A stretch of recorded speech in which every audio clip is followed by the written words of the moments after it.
Welcome to Pastor's Chat today. We're looking at Luke chapter 11, verses 33 through 36.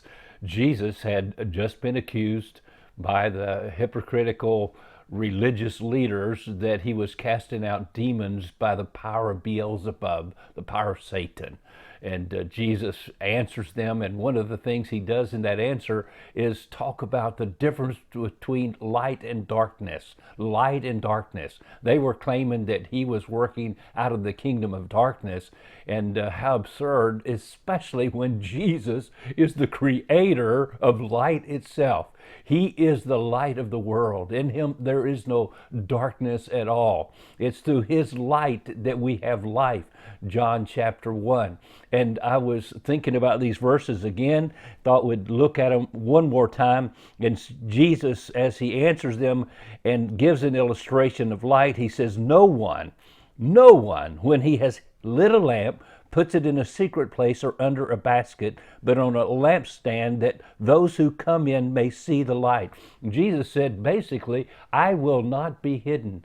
You can't hide me. My light is on the lampstand. Everyone that comes into the light or area of the light, their eyes should be open to see. They can now see clearly the difference between the world of darkness and the world of light.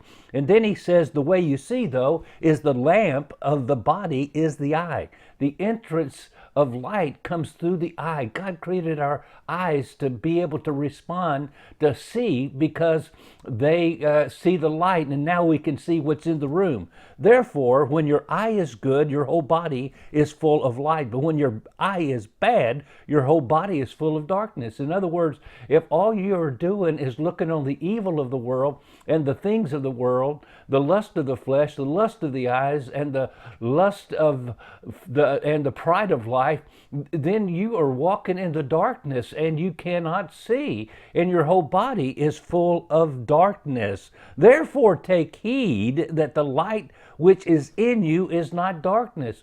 That light that you think you have, that light of religion, that light of faith, that light of hope, make sure it's not a false hope, a false peace, a false light.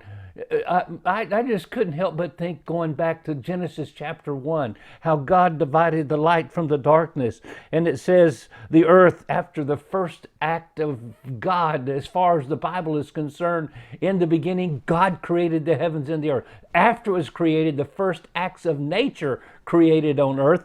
Notice the earth was without form, void, and darkness was upon the face of the deep. And the spirit, darkness was upon the face of the deep, and the Spirit of God was hovering over the face of the waters. Then God said, let there be light.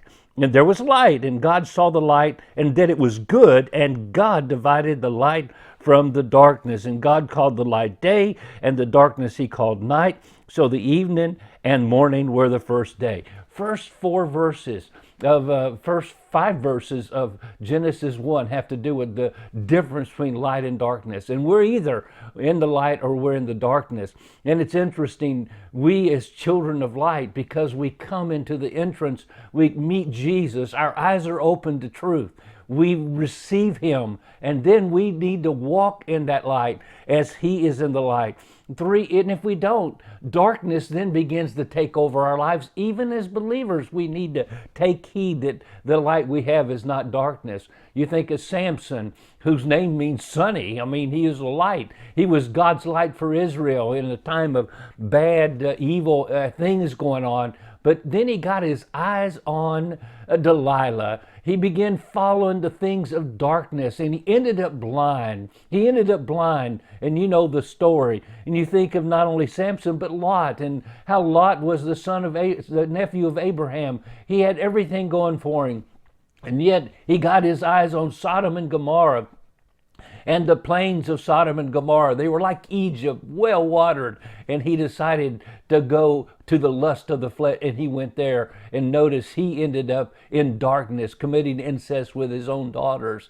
And then you think of King Saul. He was full of pride after he started out so well and ended up committing suicide, taking his own life. My friend, the way of darkness, we stumble, we don't do the right things, and we got to take heed to make sure we continue keeping our focus on the light. Jesus is the light. Keep your eyes on him. We look unto Jesus, and in his kingdom we don't need any external light, because God is the light, and there is no darkness there in heaven where we'll be for eternity. Oh, my friend, make sure you're in the kingdom of light rather than the kingdom of darkness, and you keep that light burning in your heart and in your life. God bless you, and you have a wonderful, wonderful day.